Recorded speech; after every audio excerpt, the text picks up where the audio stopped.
Welcome to Wellness Rebranded. We know there is so much conflicting health and fitness advice out there.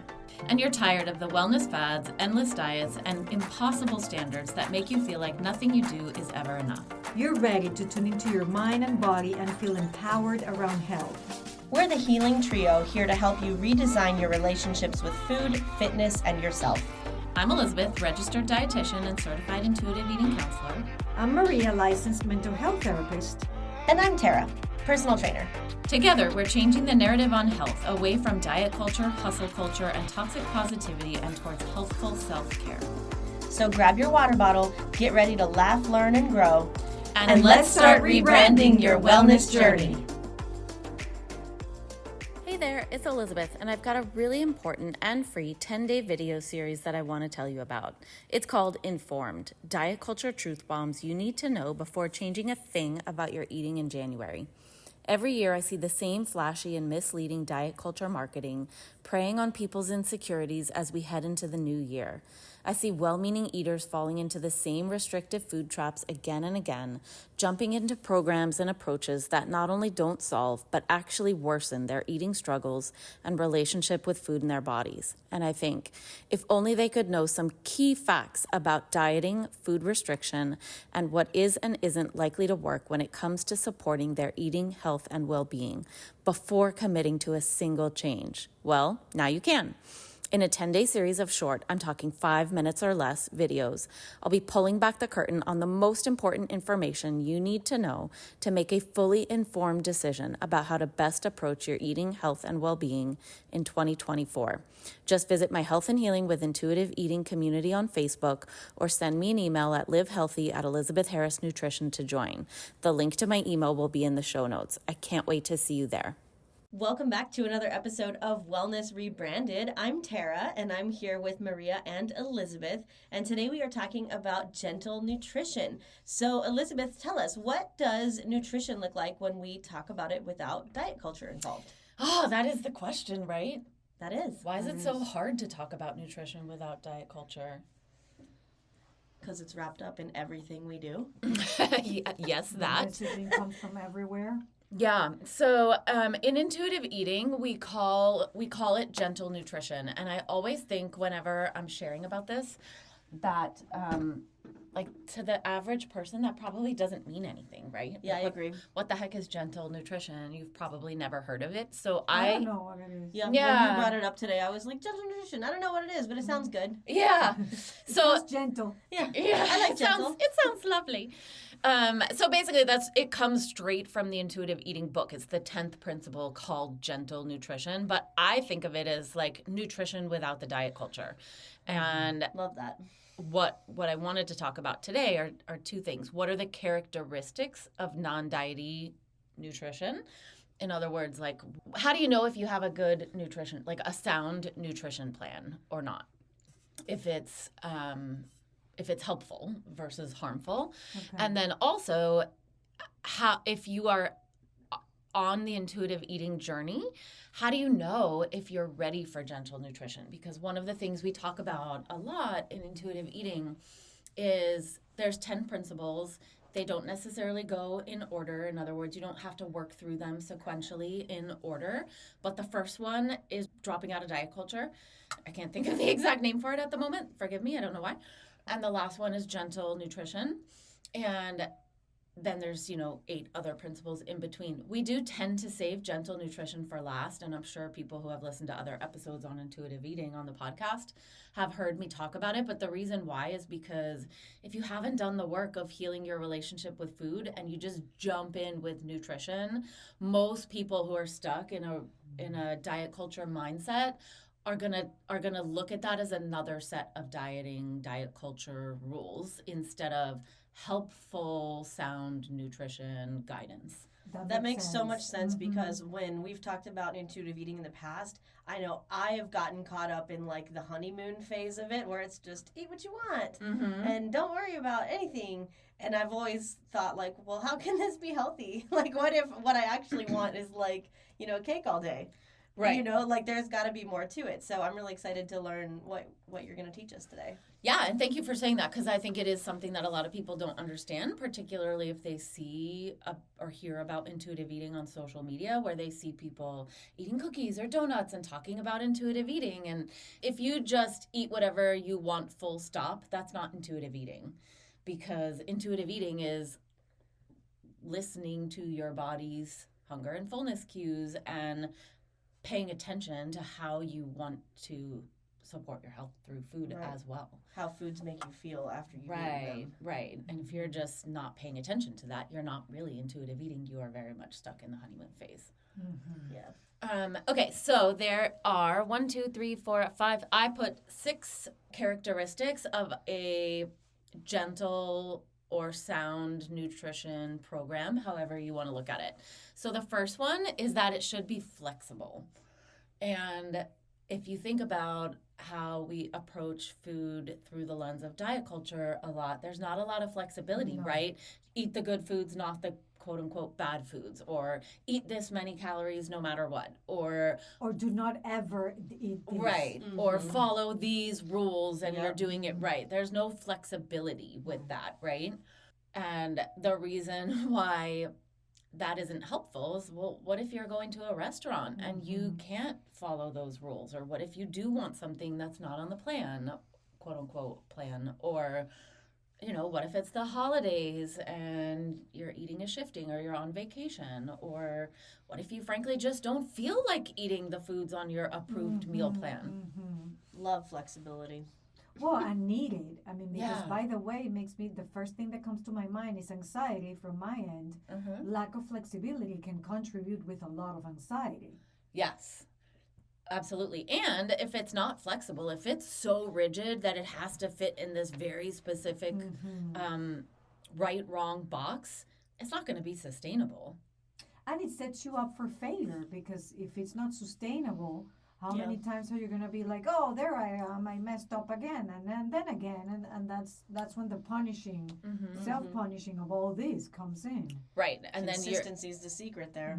Yeah, and then you're either doing it right or wrong, and if you're doing it wrong, it probably triggers this downward shame and behavioral spiral. So number 1, it's flexible. Second one is it's inclusive. And it emphasizes variety. So if you think about how we tend to hear people talking about nutrition and healthy eating out in the world, it's always about what not to do, right? Don't do this. Don't eat that. Never get this thing. It's, cut out this, eliminate that, avoid that. It's so exclusive. It's all about excluding things. Gentle nutrition and sustainable nutrition is really about, I think, including things and variety. Yes, I'm so tired of that. It's fear-mongering.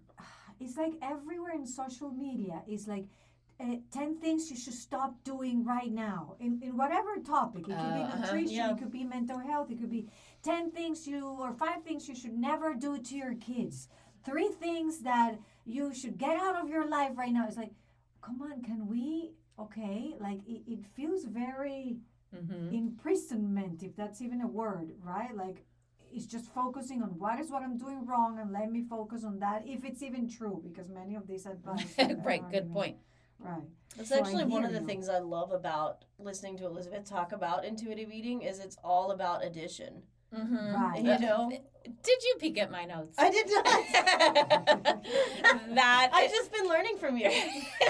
I love it. That is the next characteristic or quality, is that it focuses on foods to add to your plate. You can think about what you want. Like, I'll use my dinner last night as an example. I made these really, really yummy chicken and sweet potato and black bean taco mixture. And then it was supposed to go on top of tortilla chips with cheese for kind of like chicken and sweet potato nachos. But I added arugula and I added tomatoes and I added avocado. That's a great way to get some nutrient density into it without having to stress about the fact that I'm eating tortilla chips for dinner. And I really think it's important to emphasize, I do a lot of nutrition therapy in my line of work with clients, people who have specific medical conditions that requires a certain type of nutrition therapy. But even if you have, if you have heart disease or diabetes or any high blood pressure, anything like that you're trying to in part help manage through food, we can still look at it through the lens of addition most of the time. And the beauty of it is not only is it way more fun and enjoyable, but a lot of times you don't even have to so purposefully focus on the thing not to eat if you crowd it out with the things to eat. Yes, I was just going to say that. It's like by the time you get done eating all the like good stuff, the yummy stuff, it's like, is there room for the extras? Right. Maybe there's not. Right. Often there won't be. And if there is, good. Enjoy it. Exactly. Yeah. Okay, so that was the third characteristic. The next one is pleasure. Do you ever hear anyone in diet culture talk about how you should enjoy your food? Never. No. It's this food is fuel. Well, food is That's fuel, like the messaging, yes. Right? I have such a love-hate feeling about that because it's not just fuel. Well, it's not just fuel, and so I hate boiling it down to that and the sort of guilt and anxiety that can induce. But it also is energy for your body, and so often I see people trying not to eat and they're not eating enough and they're not getting the energy for their body that they need, and they're wondering why they're so tired all the time, why they have no energy or motivation. And often eating more is the solution.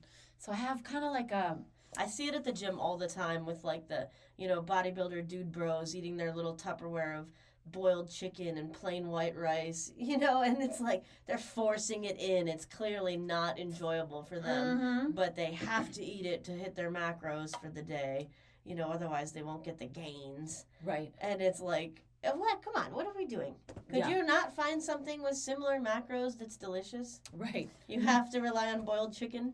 It makes me think there's a celebrity out there that she always talks about no pain, no cake. That she says that for her to have her cake, she has to exercise first. And I'm like, well, that's terrible. No, I want my cake without the pain. And the guilt. Yeah, I was just going to say that. I want my cake, period. Right. Why are there, That's what I'm always talking about, right? We don't have to earn our food. You can enjoy a piece of cake because you're a human and it's yummy and it's pleasurable and often it's celebrating great things, right? But even if it isn't, we can enjoy your cake. Just eat it mindfully and listen to your body. But even that little example, and this is a huge celebrity that I'm sure have put that message out there, and she even came up with a T-shirt, I believe, that says no pain, no cake. It is diet culture. Oh, 100%. And it's so subtle that we might not notice that the message is the cake. You're not worth to eat that cake just because you like and enjoy the cake. And you can put a spoonful of cake, and that's pleasure for me. Right. Chocolate cake gives me pleasure. Same. No, same. Not strawberry or chocolate. Me too. I Gives actually me have pleasure. my family knows I kind of have the one food rule that I have is if it's going to be dessert, it has to have chocolate in it, or else what's the point? But you did hit the nail on the head talking about how it's subtle.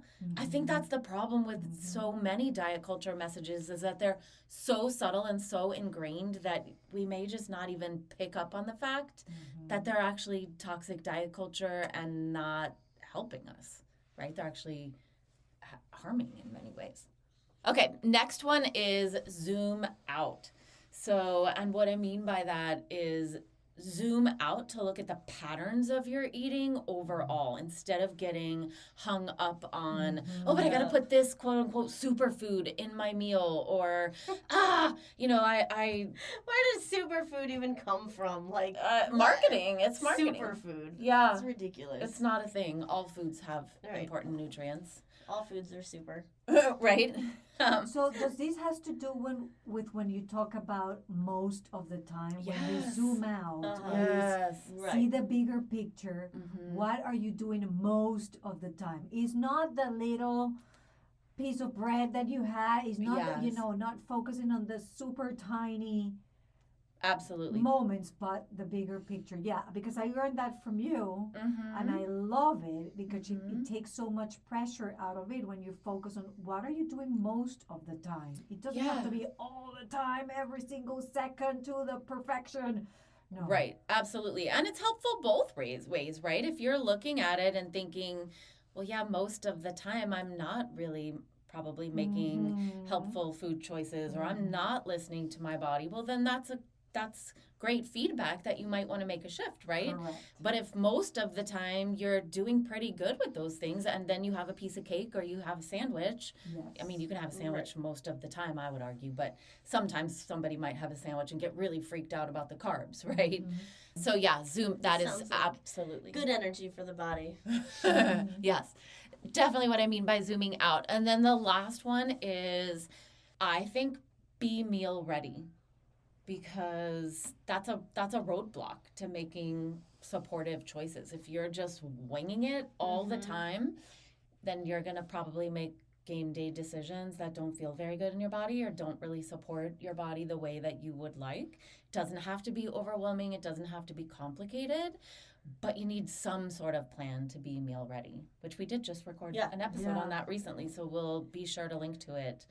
That's definitely one of the harder things for me. I was just thinking that's the hardest one for me too.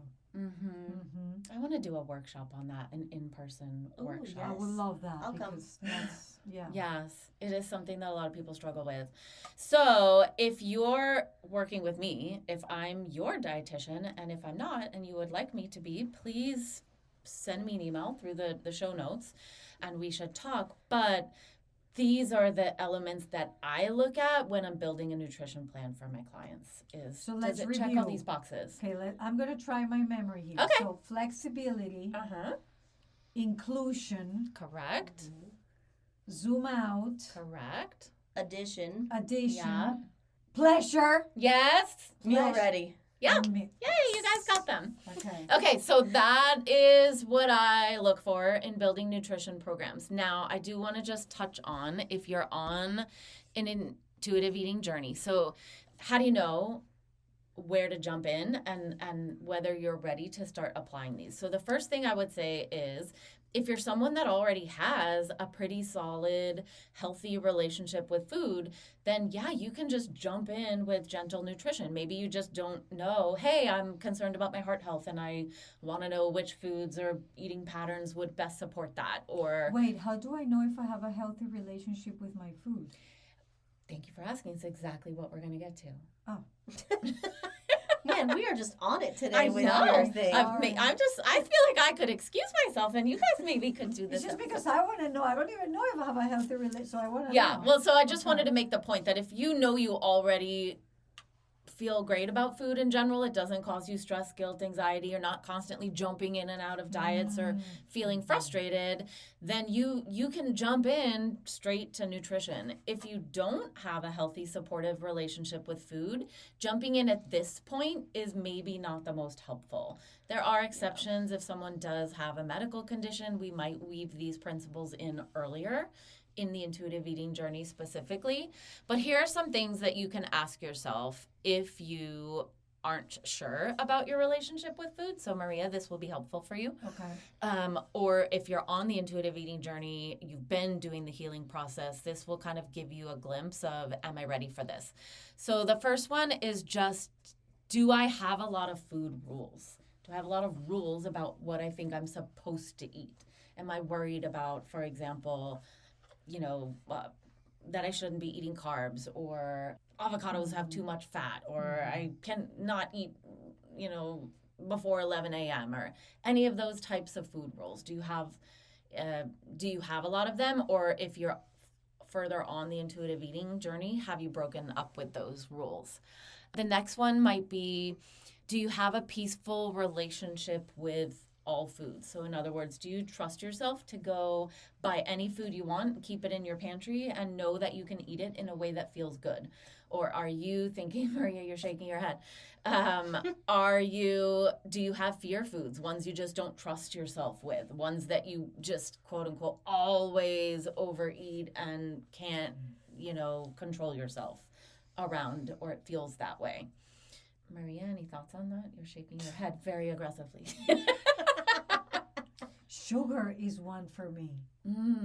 Tell me, what about it? It can get out of control, and I don't want it in my house because I have kids. We've talked about this. Yeah. And it's like sugar and my kids together is like an atomic bomb that makes me so anxious. Yeah. Because they could eat sugar all day, and in my brain, if they're eating only sugar, they're not getting the nutrition, and they're going to get sick, and I'm not feeding them well, and it's a whole thing I need to work on. Yeah, so that is a clue that there's more to unpack about your relationship with sugar, right? Yeah. And also, you're right, if they only ever ate sugar, that wouldn't be healthy for them, but would they be likely to do that if they had plenty of access to it and there was certain type of messaging about it versus others, and so things that we think about. The next one is, am I able to eat all foods without guilt or stress? So do I feel stressed out and guilty if I have a cupcake or if I have bread? If so, you may not be ready to jump into gentle nutrition. View all foods as morally or emotionally equivalent. So are you attaching moral value to food or your eating? I'm so good today because I only had a salad for lunch, or, oh, it was so bad this weekend. I, went to a restaurant and ordered XYZ. That would be another question. That's a hard one, I feel like.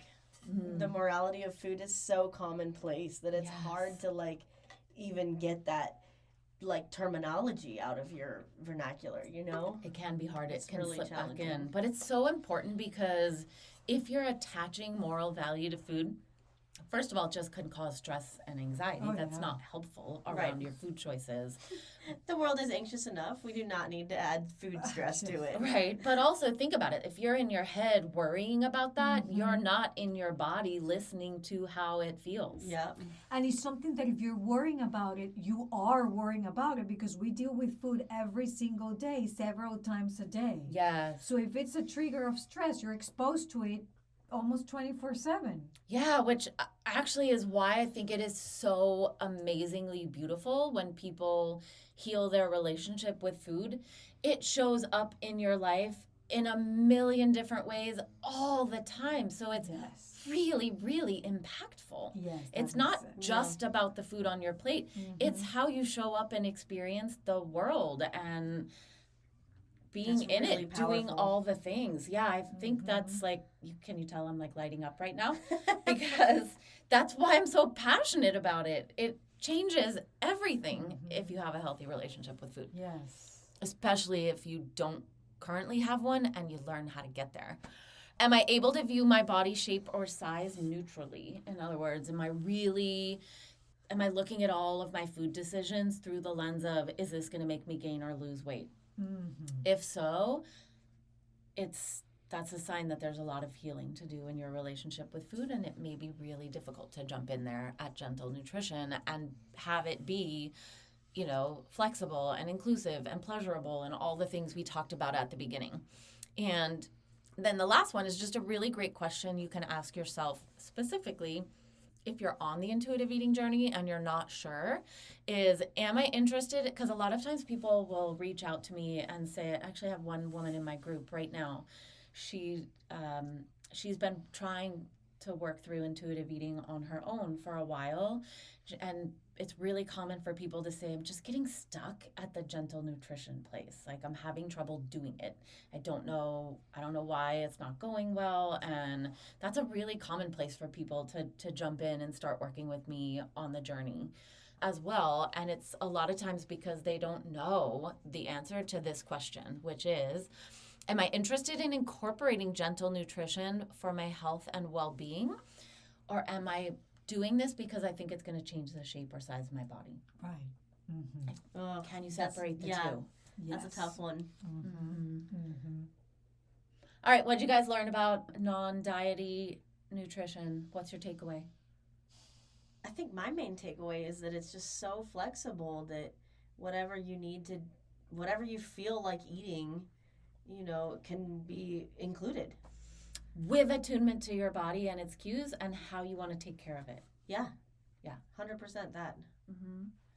Mine is that how gentle the messaging can be out there and not noticing that we're assimilating that messaging, like no pain, no cake. How subtle the messaging can be. How subtle it can Sneaky. be. And two, that I have a lot more work to do.